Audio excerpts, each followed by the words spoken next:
by Queen Victoria in 1880, and it has come to represent the presidency almost as much as the presidential seal or the White House itself. It became world famous because of a playful photo of Kennedy's son, John F. Kennedy Jr., peeking his head out from the desk's built-in panel as his father worked. There is a sense of awe that comes over you when you step into that room, so steeped in history. I could not help but think of the important decisions presidents agonized over there, from the Cuban Missile Crisis to America's response to the terrorist attacks of 9/11. Now a man who has been called a carnival barker and a blowhard by his predecessors was sitting behind it looking at me intently. I was surprised that the interview had come together at all, especially since he occasionally seemed unsure of what I was writing about. "I guess you're writing about first ladies," he said at one point, referring to a book I had written on the subject. "No," I told him, "this is about the former presidents." He asked me what I was working on more than once. Trump's then press secretary, Sarah Huckabee Sanders, scheduled the interview after it had been canceled twice at the last minute.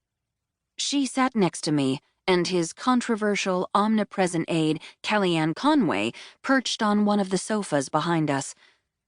Conway occasionally chimed in during our conversation to back up her boss. Trump was subdued and thoughtful. A glass of Diet Coke on ice was one of the only things on his desk. The room was so bright that it felt like there were television lights shooting down from the ceiling, which would have been appropriate for the first president to have been a reality TV star. There were also 3 U.S. flags and 3 presidential ones on display, 3 times as many as in each of his predecessors' offices. We spoke shortly after the release of the Mueller report, and Trump was in a buoyant, almost exuberant mood about its results. "You're here, and it was so calm. It's fake news. It's all fake," he said, gesturing around the room, which was indeed calm, because there were only 4 of us present. "We had a great exoneration, no collusion. If they would have found one little thing, I'm sure they would have loved to have said it." Barack Obama was behind the investigation, he said, referring to emails sent between 2 FBI officials looking into Russia's interference in the 2016 election. In one exchange, one of the officials wrote, "POTUS wants to know everything we are doing." Trump was indignant. "They weren't talking about me, 'cause I wasn't president yet. There was only one POTUS, and he wanted to know everything."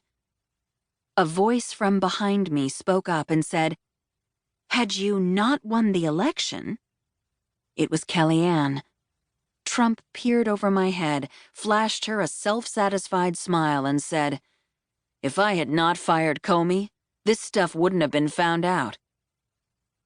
One overlooked casualty of Trump's upturning of presidential norms is the way he has also upended the norms among living former presidents, who have traditionally enthusiastically welcomed one another, regardless of party, into the world's most exclusive club. Surely Trump will not receive a warm welcome. He accused his predecessor of wiretapping his office ahead of the 2016 election and called his most recent Republican predecessor's foreign policy the worst in history. When I asked whether he would go to Obama's presidential library opening, the question sounded preposterous once it was spoken. Presidents have always attended one another's library openings as a sign of respect. "I don't know.